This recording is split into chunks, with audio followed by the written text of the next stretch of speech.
iremos, a partir de então, para a nossa última mesa, o nosso último tema desta terceira edição. Daremos início à mesa que tem o seguinte tema: a perícia judicial é sobre hipotética doença ocupacional e seu nexo com o trabalho. Não há médicos dispostos, disponíveis. Pode o juiz valer-se de outros profissionais de saúde para o encargo? Legalmente, quais caminhos o magistrado pode ou deve seguir? Essas são as perguntas que serão respondidas pelos palestrantes. Ao palco convidamos. Palavra ao Dr. Rodolfo Pamplona Filho. Dr. Rodolfo é juiz titular da Primeira Vara do Trabalho de Salvador, Bahia, doutor em Direito pela PUC de São Paulo, mestre em Direito pela PUC de São Paulo, também mestre em Direito Social pela Universidade de Castilla-La Mancha, na Espanha, presidente da Academia Brasileira do Direito do Trabalho, professor titular do curso de Direito da Unifax, Universidade de Salvador, professor adjunto de graduação e pós-graduação estrito sensu, mestrado e doutorado da Universidade Federal da Bahia, autor, coautor, organizador e coorganizador de diversos livros técnicos na área de Direito, é também coordenador dos cursos de pós-graduação em Direito Civil e em Direito e Processo do Trabalho da Faculdade Baiana de Direito, apresentador do talk show Papeando com Pamplona, produzido pela CERS TV. Senhoras e senhores, doutor Rodolfo, o senhor também tem 20 minutos. Eu gostaria de fazer algumas considerações na condição de operador do direito, jurista, falando para amigos, colegas, parceiros, médicos em especial, né?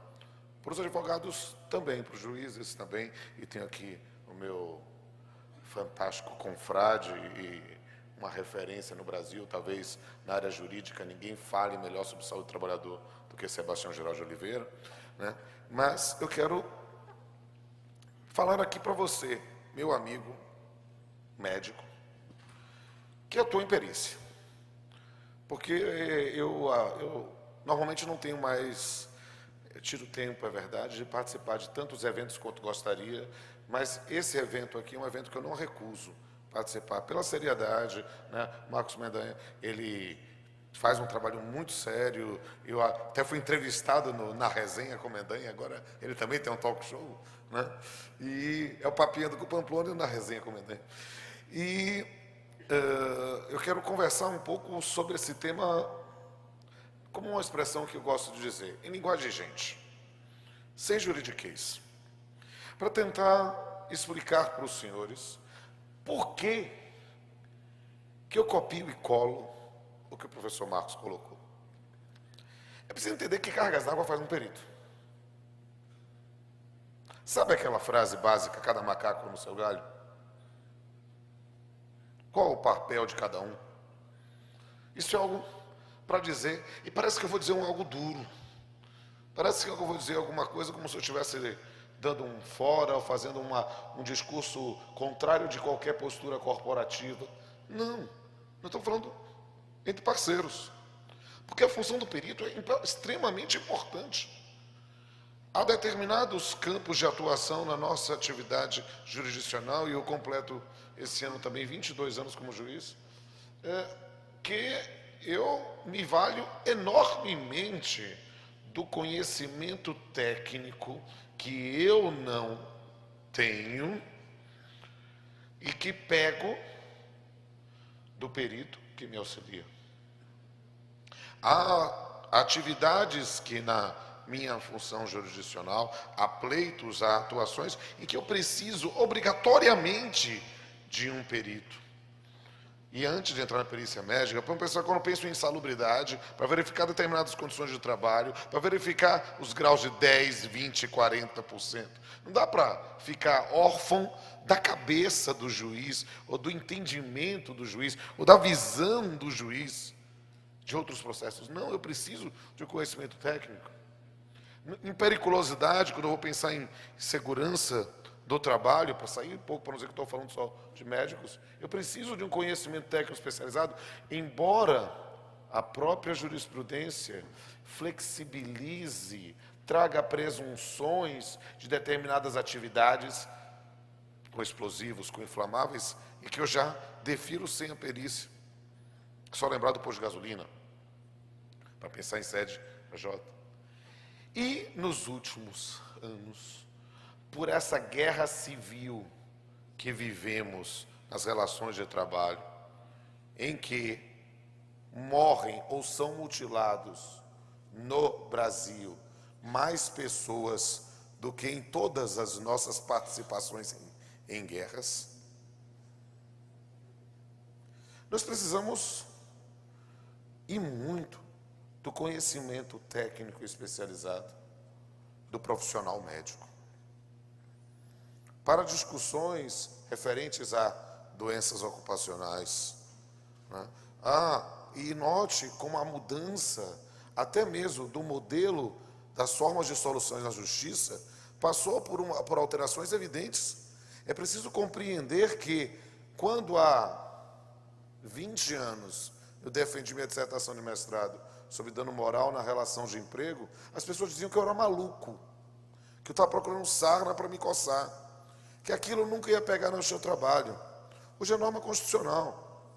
Mas por quê? Por minha causa? Não, por uma mudança da visão, do comportamento, do paradigma, do modelo de tutela das relações de trabalho, que não deve ser só e somente só do ponto de vista monetário, pecuniário, do contrato, mas sim na tutela do indivíduo como um todo. E, obviamente, a proteção da rigidez física, mental, é fundamental. O que ressalta, enaltece ainda mais o papel dos senhores, que vão nos dar, em função da sua ciência, consciência do nosso papel. Aos senhores eu tenho que aplaudir, aos senhores eu tenho que louvar, aos senhores eu tenho que agradecer pelo apoio inestimável. Só que, como juiz, eu tenho que decidir. E quem dos senhores? Vamos fazer uma enquete rapidinho? Vou aproveitar aqui minha maneira informal de falar. Vem cá, quem aqui tem um processo judicial? Você já foi parte no processo judicial, autor ou réu, de qualquer natureza, trabalhista, civil, empresarial, tributário, qualquer problema. Recurso de multa do Detran, eu quero... Levanta aí a mão, só para você ver, para um universo, qualquer, eu também eu sou parte em vários processos, sou juiz, sou parte. Gente pra caramba aqui. A sentença saiu rápido? Agora vamos ouvir. Achamos ali o herói da resistência ali. Ela é a heroína da resistência. Achei uma. Tem mais algum que a sentença saiu rápido? Não, ali não foi. Está coçando a careca, eu entendi. Né? Aí ele é a verdadeira música. Ele é o rock brasileiro. É assim. Porque ali ele tem Paralamas do Sucesso, Nenhum de Nós, Uns e Outros, e uns heróis da resistência aqui atrás, né? E aí, nesse ponto, talvez uma plebe rude aqui do lado. É preciso entender que, quando a gente está falando especificamente sobre o processo judicial, eu brinco com os meus alunos dizendo que o processo judicial se tornou a criação humana mais próxima do conceito de eternidade. Parece que não termina nunca. E eu fui juiz durante 10 anos da vara mais antiga do país, junto com as primeiras e segundas varas da primeira a sexta região, a primeira vara do trabalho de Salvador. Eu sei o que é um processo demorado. Eu nasci em 72. Eu peguei processo de 76. De vez em quando saía no jornal, doutor Pamplona está com um processo desde 76. Eu achava o máximo, né? Fui juiz com 4 anos de idade. E é complicado, você tem que resolver. É preciso decidir. E eu digo isso com absoluta liberdade. Na minha condição de magistrado, eu preciso decidir. Essa expressão que foi utilizada no segundo quadrinho do professor Marco, o non licet, eu não posso dizer não julgo porque não estou convencido. Não, é meu dever julgar. Eu falho quando eu não julgo. Certo ou errado. Porque só não erra quem não trabalha. Só comete a falha imperdoável aquele que não faz nada. Eu preciso decidir. Cuidado, eu tenho que ter cuidado com minha baianidade, que daqui a pouco eu posso falar um palavrão, e aí baiano tem umas coisas assim, então eu tenho que ter cuidado, né? Então, se eu falar porra, não é porra, é poxa. Tá? Eu tenho que decidir essa poxa. Então, rei, é preciso explicar essa matéria de forma clara. Eu preciso julgar. Depois dos 40, conseguir alongar, é bom, né? Eu preciso julgar. E eu preciso de um determinado conhecimento técnico, que é preciso dizer, nesse caso concreto, se houve a situação. E onde é que entra o perito nisso? Por que eu falei cada macaco no seu galho? Porque o perito vem para agregar ao magistrado conhecimento técnico que ele não dispõe, para a formação do seu convencimento. Zorra, o perito não julga. Não é terceirização da atividade jurisdicional. No meu processo, quem julga sou eu. No de Dr. Sebastião não é ele, porque ele é mais fashion, ele é chique, ele é desembargador. Então, é a turma. Eu que sou juiz monocrático, de primeiro grau, quem julga sou eu. É, monocrático, não burocrático. Então, eu tenho que julgar, eu tenho que dar uma resposta. E as partes têm que colaborar para obter esse resultado. Então perceba, não é numa situação concreta para decidir eu dizer, eu vou fazer isso, faça a perita, o que o perito disser, eu vou acolher e acabou. Não, isso aí é juiz que não honra a toga. Eu tenho que ler, entender aquela zorra e decidir, tem ou não tem. E decidir muitas vezes contrário ao laudo do perito, porque não me foi suficientemente claro. E eu ligo para o perito também. Eu vi o doutor Antônio falando, olha, qualquer coisa assim, me dá um telefone desse cara aí. Me explica essa zorra aqui, o que você fez aqui? O juiz de primeiro grau tem essas vantagens, né? Vem cá, o que você fez aqui? Eu não estou entendendo nada. Vem cá. Vem cá. E na boa, eu tenho uma relação super aberta. E até pela condição de professor, eu tenho 22 anos de magistratura, a maior parte dos advogados não me chama de excelência, me chama de professor. E que é meu melhor título. E os peritos me chamam de professor. Beleza? Eu não faço a menor questão dessa distância que às vezes coloca o magistrado. Qual é, rei? Eu tenho que resolver isso aqui. Eu tenho a missão de julgar esse processo. E aí, numa determinada situação, não é terceirização da prestação jurisdicional. Eu preciso decidir esse caso. E o juiz não vai decidir monocrático, por favor. Não é assim, cheguei, eu mando, eu aprender, aconteça, Sérgio Moro, virei alguma coisa. Não, não é nada disso. Existe uma coisa, um detalhezinho, bobagem, chamado contraditório. Tudo que o autor fala, eu não parto do pressuposto que é verdade. Mas também não parto do pressuposto que é mentira. Está deduzindo em juízo, como aspectos técnicos, eu garanto o contraditório, a parte contrária produz a prova, eu realizo a perícia, mas você, parte, também pode produzir a sua perícia com seus assistentes técnicos e trazer os elementos para a formação do meu convencimento. Pombas. Se eu não tenho na região um perito profissional médico especializado, devidamente habilitado para fazer isso, eu vou dizer não julgo? Não, não vou dizer não julgo. Eu vou decidir sem perícia? Bem, se as partes me apresentarem elementos técnicos suficientes e que eu vou ter que decidir somente alguns elementos que sejam jurídicos, posso. Mas se eu preciso de elementos técnicos, eu vou mandar fazer a perícia. E você pode chiar o que for. E eu vou fazer, eu disse, Marcos, eu não sei se eu vou provocar o pessoal, provavelmente para ser linchado, mas aí eu digo, pode ser que Medellín nem me chame mais depois para falar aqui, mas a depender da circunstância e da doença ocupacional que eu esteja analisando, a depender, eu talvez prefira muito mais um fisioterapeuta do que um médico. Vou tomar porrada nisso, provavelmente. Eu sei disso, não se preocupe, mas lembre, eu luto boxe. Estou brincando, viu, gente? Por favor. Por quê? Porque eu preciso resolver a situação. Eu preciso ter conhecimento técnico específico para saber. Porque eu digo, quando eu fiz concurso há 22 anos, o meu concurso era muito mais fácil do que hoje. Por quê? Porque eu só tinha que estudar direito. Só. Hoje, eu treino os meninos para concurso, eles têm que saber direito e medicina. Porque na prova cai tendinite, tenossinovite, síndrome do túnel do carpo, distúrbio do manguito rotator. Eu só fui descobrir isso lendo laudo, velho. Eu não sabia que zorra era essa. E fui aprendendo pouco a pouco. Às vezes eu troco as expressões, mas você entendeu o que eu quis dizer. Então, acaba sendo um conhecimento técnico especializado que você vai agregando uma expertise, uma competência que você traz em função do seu dever de julgar. Os senhores têm o dever de fazer o melhor laudo pericial possível. E eu tenho o dever de julgar.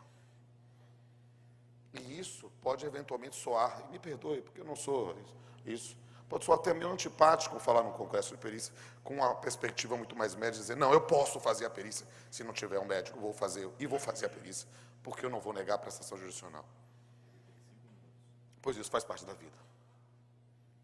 Eu não tenho problemas em falar a verdade. Por quê? Porque a gente precisa acordar para uma realidade que está aí, clamando por uma resposta. E entre viver num mundo da Matrix, em que as coisas só realizam da forma ideal, ou tomar a pílula azul, que não é Viagra, para saber como efetivamente é, eu prefiro tomar a pílula azul. 4 minutos. Eu preciso dizer para os senhores que esse é um tema que pode não ser a resposta ser tão simpática, mas ela é verdadeira. Entre o sonho, que é lindo, e a realidade, que é dura, eu tenho que ficar com a realidade.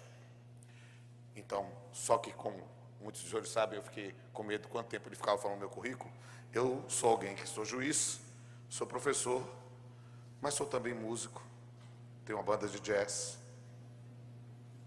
sou poeta. E quando eu tinha 18 anos, e eu pensava especificamente sobre esses conflitos entre o sonho e a realidade, eu escrevi o seguinte poema que eu dedico aqui ao meu ídolo Sebastião Geraldo de Oliveira e a todos os senhores. Hoje eu acordei e percebi finalmente que estava dormindo.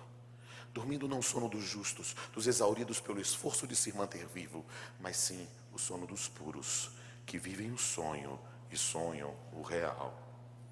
Hoje eu acordei e tive medo. Medo como criança pequena de ser viva no mundo de máscaras, de ter pensado que viver era bom. Hoje eu acordei e olhei nos olhos do mundo com olhos de autista, anjos barrocos em poemas simbolistas, contando um todo e vendo uma parte, cantando canções pela metade. Hoje eu acordei. É pena, porque eu nunca mais vou dormir. Muito obrigado.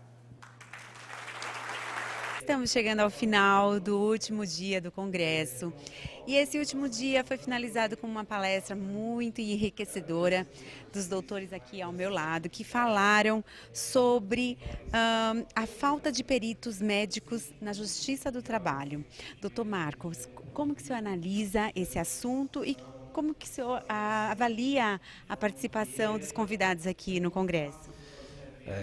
Como eu sempre digo, o evento organizado pelo Sembrap, pelo Marcos Mendanha, é um evento pioneiro, é um evento de elevado grau, e não digo isso em relação aos palestrantes não, né? Ou não só em relação aos palestrantes, mas principalmente a participação do público, que são participantes de todos os cantos do Brasil, que vêm até São Paulo para discutir esses assuntos.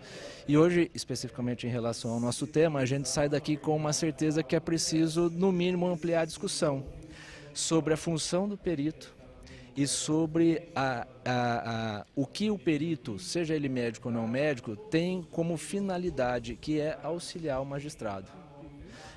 Precisamos ter muito claro essa ideia para a gente não incorrer em erros de confundir perícias com consultas, com cirurgias, com tratamentos, etc. e tal. Então, o perito ele é importantíssimo, mas ele tem uma atuação específica dentro de um processo judicial, que é auxiliar a decisão do magistrado. Doutor Rodolfo, por que o senhor acha que esse assunto gera tanta polêmica? Sem sombra de dúvida, é uma das questões mais importantes debatidas neste Congresso, justamente para verificar os limites da atuação do perito, pensando se essa atividade da perícia na doença ocupacional é privativa do médico ou pode ser feita por outros profissionais. Sem sombra de dúvida, é uma discussão que não deve ser interpretada com uma visão corporativa, mas sim na busca efetivamente de dar ao magistrado subsídios para obter a melhor prestação jurisdicional. Ok. Doutor, como que o senhor avalia esse congresso e a sua participação hoje aqui? Eu sou muito grato ao convite da organização do evento para poder participar e espero ter contribuído dentro do nosso campo de atuação, que é a advocacia, para o desenvolvimento e para a evolução desses debates que envolvem perícias e na questão da medicina do trabalho. E a sua avaliação, qual é? Este congresso, sem sombra de dúvida, é um marco no país e eu não tenho dúvida que ele vai se repetir por muitos anos, pois ele se tornou uma referência obrigatória para quem quer estudar, aprofundar e realizar perícias no Brasil.